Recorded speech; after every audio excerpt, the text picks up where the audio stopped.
Hello everyone, this is Raja Ramesh and welcome back to TypeScript and Playwright Journey. In the previous video, we have downloaded Visual Studio Code and Node.js. In this video, we will see how to install those. First, we will install Visual Studio Code. For that, first locate the Visual Studio installation file that was downloaded.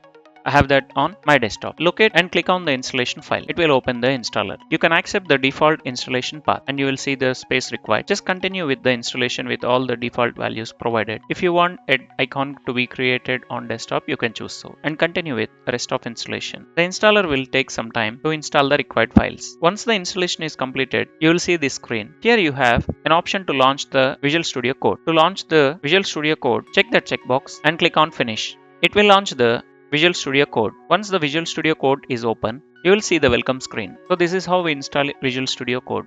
Now let's see how to install Node.js. We can do that directly from Visual Studio Code itself. For that, click on Terminal, New Terminal.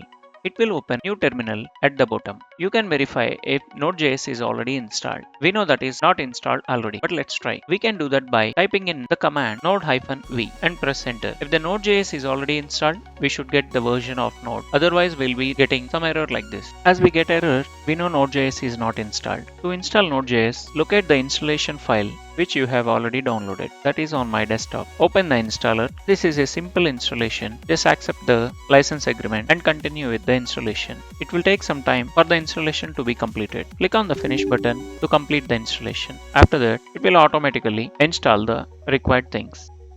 Once all the installation is completed, close Visual Studio Code and reopen it and go to terminal.